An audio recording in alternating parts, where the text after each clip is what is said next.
안녕하십니까. 이주천TV 이주천입니다. 오늘 2023년 10월 17일 바야흐로 화요일이 되겠습니다. 자, 오늘은 대한민국 역사로 넘어갑니다. 대한민국 건국 이후에 최대의 현안 문제 중에 하나인 반민법 제정에 대해서 알아보겠습니다. 반민법이라는 것은 반민족 행위 처벌법 이런 준말인 것 같습니다. 반민족 행위 처벌법, 반민법. 지금 이승만 대통령이 친일 청산에 미진했다, 그런 것이 자익 학자들로부터 많은 공격을 받았는데, 그 내막, 그리고 45년 또 미군정 시절 끝나는 48년 8.15 건국 이후부터 6.25 전쟁까지 국내외 정세가 그렇게 만만치가 않았습니다. 당장에 그 1950년 6.25 남침 위협에 시달리는 바로 절체절명의 위기의 순간이 바로 그 48년 8월 15일 건국과 6.25 동란 그 2년 동안이었습니다. 국내 많은 지도자들은 몰랐죠. 6.25 전쟁이 터질 줄은요. 근데 한가하게 친일파 청산을 안 하려 한 건 아니에요. 근데 거기에만 매달릴 수가 없는 국내외 정세가 있었다는 것을 우리 독자 여러분들은 좀 더 인식을 해야 되지 않을까, 그런 생각을 하게 됩니다. 그 이승만 정부와 국회가 친일파 청산을 하지 않으려고 안 한 건 아니다는 이야기예요. 열심히 하려 했는데 국내 정세가 그것을 제대로 추진할 수 없는 여러 가지 상황에서 부딪혔다 하는 것이 여기에 나오고 있습니다. 자, 그 자유일보에 실린 그 10월 16일자입니다. 어제 거죠. 유석준 광화문 연구소 소장이 쓴 시간을 달리는 지도자 이승만 파트 87편의 그 반민법 제정에 대한 그 부분만 여러분들에게 소개를 좀 해드리겠습니다. 건국의 가장 시급한 과제는 미군정으로부터 행정권을 이양받는 문제였다. 1948년 8월 10일 저녁부터 한반도 이남의 통치권은 미군정 사령관 하지로부터 대한민국 대통령 이승만에게로 넘어왔다. 그러나 행정권 이양을 포함한 구체적 문제들은 여전히 협의 중이었다. 대통령으로 취임한 7월 24일 당일부터 이승만은 대한민국 정부와 미국 정부 간의 재정 및 재산에 관한 최초 협정안에 관심을 기울였다. 일본의 항복에 따라 미군정이 접수한 적의 재산, 이걸 적산이라고 합니다. 즉 일본 정부와 민간이 남기고 간 재산은 물론 미군이 남한에 들여온 무기와 군수품도 이양의 대상이었다. 최초 협정은 9월 11일 한국 대표 국무총리 이범석 및 외무부 장관 장택상과 미국 대표 무초의 서명으로 조인되었다. 한국 측에 최대한 유리한 결과였지만 국회 비준 과정에서 논란이 일자 대통령 이승만은 국회에서 직접 출석해 의원들의 의구심을 해소하는 성의를 보이며 9월 16일 국회를 통과시켰다. 자, 행정권 이양 후 6.25 전쟁이 나기까지 2년 동안 신생국 대한민국이 씨름하며 헤쳐나가야 했던 국내의 문제들은 사실 끝이 없었던 것입니다. 자, 행정권 이양 후 가장 먼저 제정된 법률은 친일 청산을 위한 반민족 행위 처벌법이었다. 이 법은 대한민국 국회가 만들고 정부가 공포한 세 번째 법률이었다. 첫 번째 법률은 7월 17일 건국 헌법과 함께 공포된 정부조직법이었다. 두 번째 법률은 1948년 8월 30일 공포된 사면법이었다. 사면법.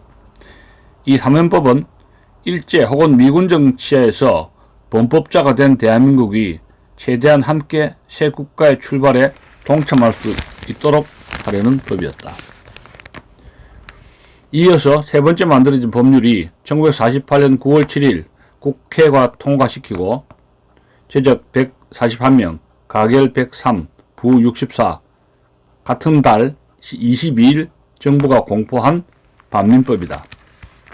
법률의 취지에 대해서는 개과천선을 강조한 이승만 대통령과 처벌을 강조한 국회가 처음부터 대립했지만 법률의 제정과 공포 시점을 보면 대한민국이 친일 청산에 결코 소극적이지 않았던 사실을 잘 확인할 수 있다. 이 법률에 따라 같은 해 10월 국회에는 반민족행위특별조사위원회 반민특위가 구성되었고 법원과 검찰에는 반민재판부와 반민검찰부가 각각 설치되었다. 반민족 행위자들을 체포할 특별경찰대 또한 국회 반민특위 하에 설치되었다.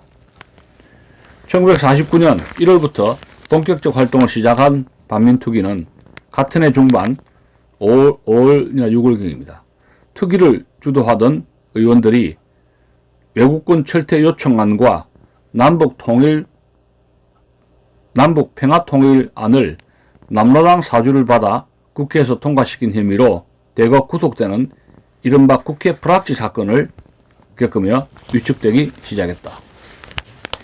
이와 함께 해방공간에서 방공전선의 선두로 활약하던 경찰을 반민특위가 친일경찰로 몰자 이에 반발한 경찰은 49년 6월 특별경찰대를 물리적으로 습격해 무력화시키는 사건을 일으켰다.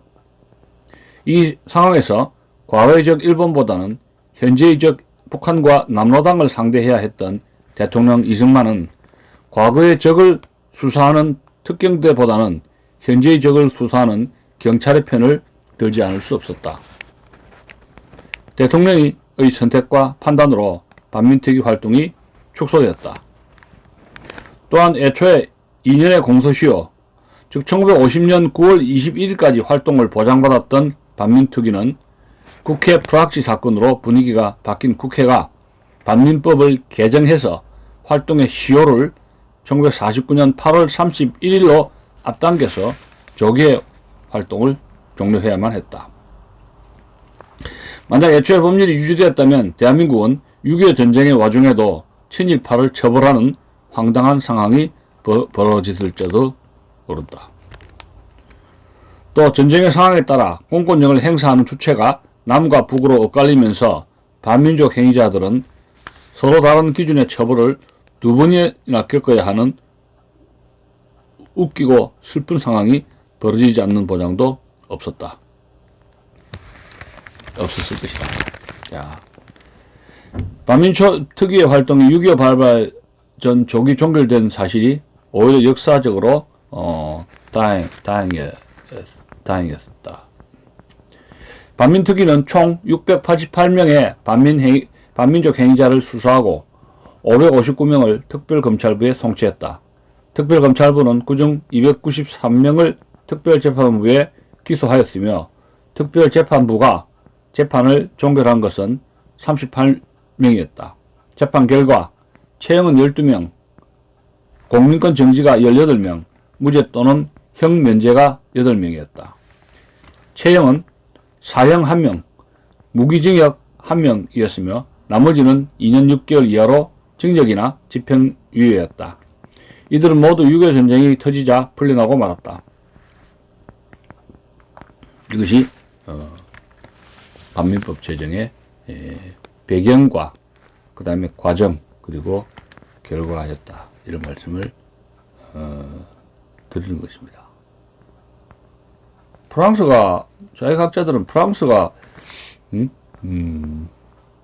2차 대전 때 나치 부역자들을 전후에 매끄럽게 처리했다고 하지만은 프랑스의 경우하고 우리나라의 국내 정치하고는 전후에 2차 대전 이후에 정황이 대단히 다르다는 말씀을 드리고 싶습니다.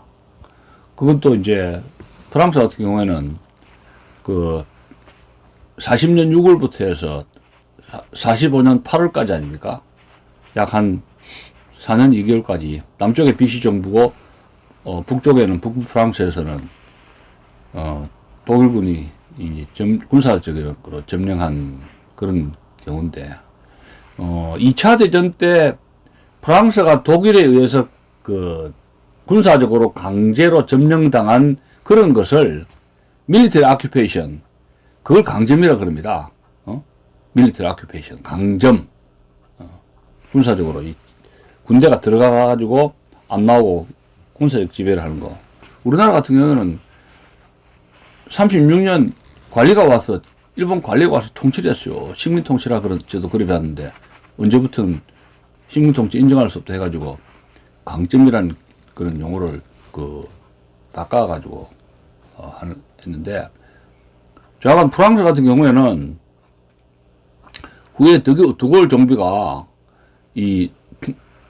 나치 부역자 처벌할 때, 기간이 4년 2개월이었죠. 우리나라는 일제 36년이었단 말입니다.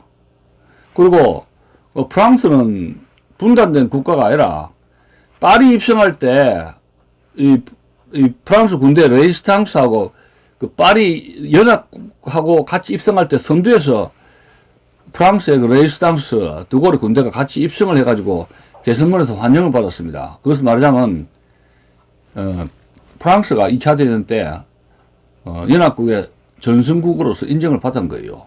그래서 독일을 여러분 네 개로 분할할 때 일단 그 군정할 때 독일을 군정할 때 영국, 그다음에 미국, 프랑스, 소련 이래 4대 국가가 독일을 네 토막을 냈지 않습니까? 그 독일에 분할한 거죠.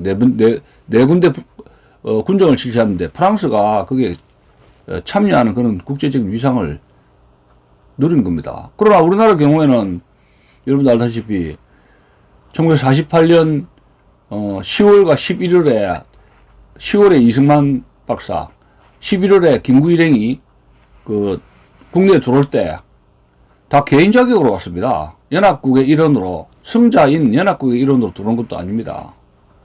그리고 프랑스 같은 경우에는 말하자면 우리나라는 45년부터 48년 동안 군정을 실시했지만 프랑스는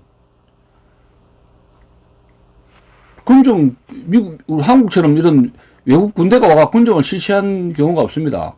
근데 미군정은 바로 와가지고 총독부의 관료들이라든가 일제시대 때에 있었던 그 경찰들을 갖다가 특별한 케이스가 아니면 그대로 재임용을 했단 말이에요. 근데 그거는 우리가 어떻게 할 수가 없었어요. 한국의 독립 지도자들이 하라 마라 할 수 없는 권한 밖의 일이었지 않습니까? 그래서 3년 동안에 일제시대 때 일했던 관료라든가 경찰들, 공무원들이 일을 계속 3년 동안에 군정시절에 계속 해버렸다는 이야기예요. 그리고 프랑스 같은 경우에는 남북한에 분단이 안 됐고, 영토도 크고, 관료들도 원래 노하우가 많고, 인재들도 많았고, 그리고, 프랑스는 그 당시 우리나라처럼 폭동이라든가 내란의 위협을 겪고 있지 않았습니다. 우리나라는 여러분 48년 4.3 총선거를 반대한 50 총선거를 반대한 제주 4.3 폭동이 있었지 않습니까? 그 제주도는 프랑스는 그런 게 없었습니다. 그리고 46년 10월 1일 대구 폭동, 한국에는 그런 대구 폭동이 있었지만, 노조 파업들이 폭동이 있었지만, 프랑스는 그런 것도 없었고, 그 다음에 48년 건국 이후에 48년 10월 19일에 있었던 여수 순천 14연대 군 반환 사건, 한국에 터졌습니다. 근데 프랑스는 그런 군 반환 사건이 없었습니다. 모든 게 달라요. 프랑스하고 한국하고는. 그리고 북한은 그러고 45년부터 48년 9월달 건국을 했는데, 그 6.25 때까지 계속 소련으로부터 군사력을 증강을 받았지 않습니까? 그 대표적인 게 탱크 아니에요, 탱크. 미군이 탱크 한 대도 안 줬어요, 한국은. 남한은. 남한은 북한한테 먹으라고 갖다 바친 거나 마찬가지 아니에요, 에치슨이. 군사적으로 굉장히 한국은 약하지, 안보 불안이 있지, 내부에 폭동 반란이 있었죠. 프랑스는 외부로부터의, 독일로부터의 침공 위협을 안 받았습니다. 편안하게 안보 문제는 노 프라브럼이에요. 프랑스가. 근데 프랑스 부역자, 나치 부역자 청산을 했는데 왜 한국은 안 했느냐 하면 말이 안 되죠. 한국은 지금 48년 50총선거를 통해서 건국을 했었어도 제주도에서 바람 폭동이 일어났고 내부가 지금 흔들흔들 신생국으로서 제대로 나라가 존립할 수 있을지 위기의 연발탄이었는데 어떻게 프랑스하고 비교를 합니까? 그리고 일본 노숙소라든가 일본 총독부 밑에서 근무하고 독립운동가를 잡아 족치던 경찰들이, 칠일 경찰들이 있었죠. 근데 그 사람들이, 이 문제가 생긴 게 뭐냐면은, 해방 이후부터 해서 건국 초기까지 대구 폭동, 4.3 제주 반란 사건, 14연대 48년 10월 17일 여수 순천에 14연대 군 반란 사건이 터지니까 이게 지금 북한의 공산당과 남한의 남로당이 대한민국 현재의 긴급하게 체결해야 할 메인 애니미, 주적이 되어버린 거예요. 나라가 망할판인데. 그 일본은 이제 힘을 못 쓰는 과거의 적이고. 그러니까 공산당이 일제시대 때 공산당의 계보라든가 어디에서 누구 공산당이 있다는 걸 잘 알고 있는 일본의 일제 총독부에서 일했던 그 경찰들을 불가피하게 적용하지 않을 수가 없을 만큼 국내 상황이 치안 유지라든가 공산당 준동이라든가 북한으로부터 위협이라든가 그런 것이 굉장히 시급했지 않습니까? 그리고 49년 6월 달에 미군이 철수해버렸어요. 탱크 한 대 안 주고, 무기 하나 제대로 안 주고, 경찰 수준으로 경무장 시킨 것이,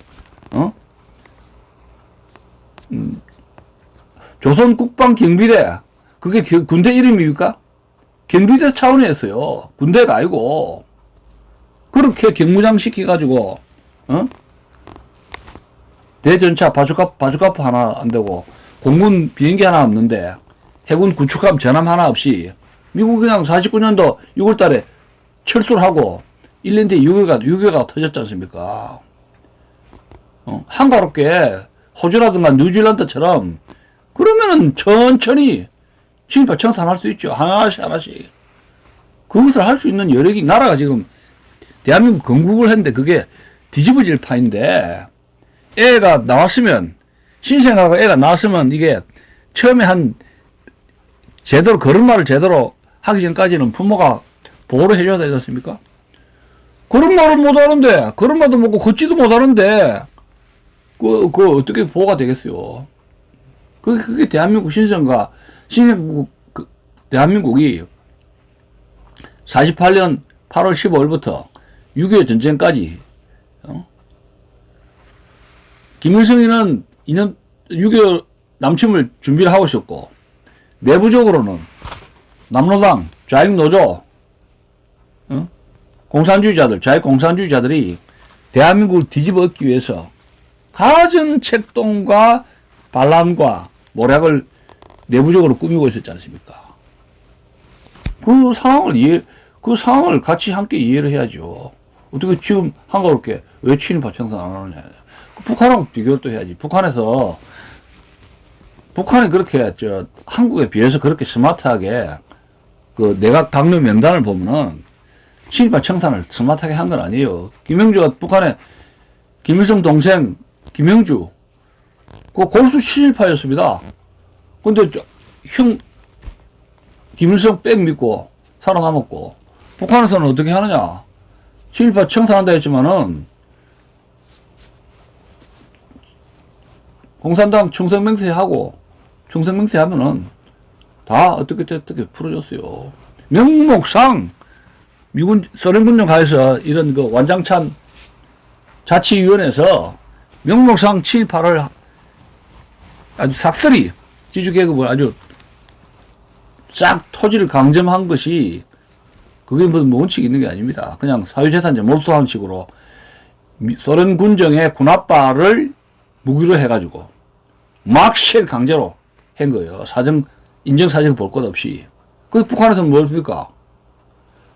소련군 중에 군합발하고 총하에서 반공주의자, 기독교인들, 그 다음에 지주계급들, 토지, 직장, 재산, 교회를 완전히 강탈, 일순간에 혁명이란 미명아래 강탈해버린 거예요. 인권유린도 이런 인권유린이 없는 거예요. 군합바로 짓뭉갠 거예요. 근데 그 사람들은 무슨 토지혁명이다, 친일파 청산이다, 인간혁명이다, 친일파 청산, 토지혁명, 계급혁명, 그렇게 이야기를 하고 있는데, 무시무시한 인권유린이 초래되었다는 사실입니다. 남북한은 명확하게 비교를 해야죠. 그리고 또 45년부터 8.15 해방부터 6.25 때까지 6.25 직전까지 이렇게 내려오는 거 보면은 기록을 보면은 한 100만 정도가 내려간 거예요. 6.25 전쟁 전까지 45년부터 6.25 전쟁 전까지 내려온 숫자를 저는 한 100명, 정확한 숫자는 알 수 없는데 월남 인구가 100만 정도 된다고 봐야 됩니다. 그런데 이제 남한에서 미군정 시절하고 6.25 전까지 45년 8월부터 6.25 전쟁 때에 자진해서 어떻게 월부 간 사람들 숫자가 통계로 보면 한 10,000명 정도 된다 그래요. 그거 굉장히 차이가 나지 않습니까? 왜 그렇게 많은 숫자가 밑으로 내려오고 월남하고 또 올라가는 숫자를 갖다가 비교해 보면은 남북한에 사람이 어느 쪽에서 살아야 된다는 것을 잘 알 수 있는 거 아닙니까?